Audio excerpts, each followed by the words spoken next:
Hello everyone, कैसे हैं आप सब और क्या हाल समाचार हैं आपके। देखिए, पिछले कुछ महीनों में मार्केट ने बहुत लोगों को शॉक दे दिया। स्मॉल कैप, मिड कैप, कई स्टॉक अपने हाई से 30%, 40%, 50%, कुछ कुछ तो 60% तक गिरे। अब हर बिगिनर लेवल का एक ही सवाल है कि सर मार्केट गिर गया है, अभी बाय करें या गिरने का वेट करें। सच क्या है? देखिए, मार्केट का बॉटम कोई नहीं पकड़ सकता है, लेकिन मार्केट कुछ हेल्थ सिग्नल देता है जो बताता है कि गिरावट ओवर हो रही है या नहीं। तो आज मैं आपको वही 5 सिंपल सिग्नल बताऊंगा जो हर इंसान को पता होना चाहिए। ये वीडियो सिर्फ एजुकेशन के लिए, इन्वेस्टमेंट डिसीजन हमेशा अपनी रिसर्च से लीजिएगा, तभी ज्यादा बेहतर कर पाइएगा। तो आज हम मार्केट को एक्सपर्ट की तरह नहीं, डॉक्टर की तरह चेक करेंगे। जैसे बॉडी का हेल्थ टेस्ट होता है, वैसे ही मार्केट का भी हेल्थ चेक होता है। और ये सिग्नल पॉजिटिव है तो लॉन्ग टर्म इन्वेस्टर के लिए अपॉर्चुनिटी बन सकती है। अब क्या क्या पॉइंट है, पेपर पेन लेके बैठ जाइए और उसमें कुछ मैं पॉइंटर्स देने वाला हूँ। गुड न्यूज़ ये है कि 7 मार्च को 9 बजे धमाकेदार ट्रेडिंग सेशन होने जा रहा है, जहां इंट्राडे और स्विंग ट्रेडिंग सिखाया जाएगा। लिंक डिस्क्रिप्शन और कमेंट में पिन है, जिस पे आप रजिस्ट्रेशन करेंगे तो आपको कम्युनिटी का लिंक मिलेगा और आपको कम्युनिटी ज्वाइन करना भूलना नहीं है, जहां पर आपको क्लास के लिंक और भी बहुत कुछ आएगा जो आपको ट्रेडिंग जर्नी में बहुत हेल्प कर सकता है। सीट लिमिटेड होती है क्योंकि जूम पेड है, आपको पता है। तो मेरे पास बहुत बड़ा ग्रुप नहीं है, तो प्लीज़ ज्वाइन करें और लोगों को भी ज्वाइन कराएं। Thank you. तो सबसे पहला सिग्नल है पी रेशियो। मार्केट महंगा है या नॉर्मल है? तो उस पी को मैं सिंपल भाषा में समझाता हूं कि अगर कोई प्रोडक्ट 1000 का मिल रहा है और सेल में 700 रुपए का हो जाए तो आप क्या करोगे? सेल का वेट करते हो ना। तो मार्केट में भी पी रेशियो बताता है कि आप कंपनी के 1 रुपए के प्रॉफिट के लिए कितना दे रहे हो। तो इंडिया में निफ्टी का नॉर्मल पी होता है 20 से 22 और 18 फरवरी 2026 का डेटा निफ्टी 50 पी 22.5 के आसपास, लास्ट ईयर 25 था। निफ्टी मिड कैप 150 का पी 32.8, पहले 40 प्लस था। स्मॉल कैप 250 का पी 26.5। मतलब मार्केट अब एक्सपेंसिव नहीं लग रहा है, पिछले साल के मुकाबले वैल्यूएशन कूल हुई है। मिड कैप अभी थोड़ा महंगा है, लेकिन स्मॉल कैप का पी हिस्टोरिकल 28-30 के नीचे आ गया है।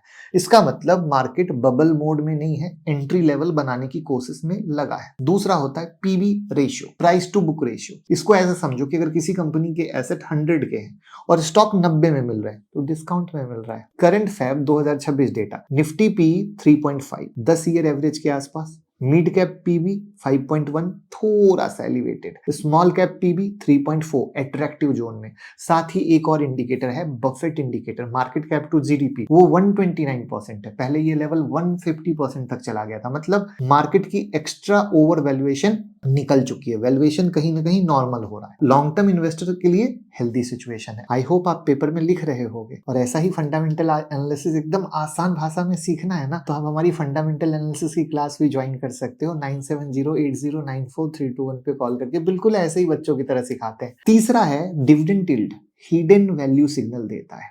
जब मार्केट गिरता है तो प्राइस कम हो जाता है, लेकिन डिविडेंड सेम रहता है, इसलिए यील्ड बढ़ जाती है। तो निफ्टी का एवरेज डिविडेंड यील्ड होता है लगभग 1 से 1.2%।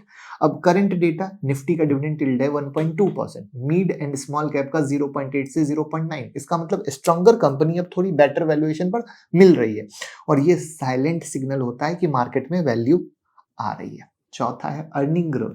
फ्यूचर क्या दिख रहा है? मार्केट पास्ट नहीं, फ्यूचर पे चलता है और एक्सपर्ट का एस्टिमेट है कि 2026 में अर्निंग ग्रोथ 12 से 15% हो सकती है।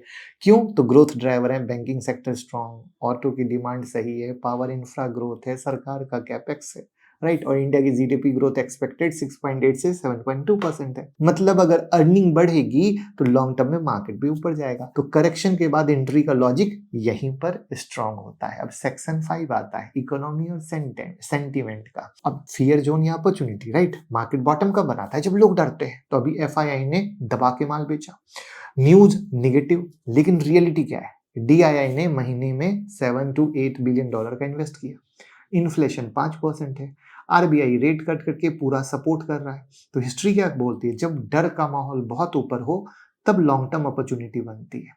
और यहां पर सिर्फ ये फैक्टर ही नहीं है, इसके अलावा लॉन्ग टर्म ग्रोथ ड्राइवर भी हैं। जैसे यूनियन बजट का कैपेक्स आया 12.2 लाख करोड़ का इंफ्रा और मैन्युफैक्चरिंग में।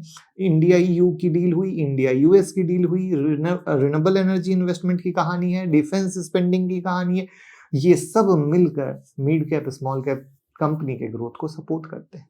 तो कंक्लूजन क्या निकला? पी नॉर्मल रेंज में है, पीबी एवरेज जोन में है, डिविडेंड स्टेबल है, अर्निंग ग्रोथ अच्छी उम्मीद है, इकोनॉमी स्टेबल है, सेंटीमेंट फियर जोन का है। इसका मतलब एग्जैक्ट बॉटम पकड़ना इम्पॉसिबल है, लेकिन बिगनर के लिए एसआईपी मोड का दरवाजा खुल चुका है। तो स्ट्रेटजी क्या होनी चाहिए? लमसम मत लगाइए, एसआईपी के रूप में जाइए, क्वालिटी स्टॉक में जाइए, स्मॉल कैप में सिर्फ स्ट्रॉन्ग कंपनी को पकड़िए। मार्केट गिरावट में ही वेल्थ बनती है, बुल रन में सिर्फ एक्साइटमेंट मिलता है ना?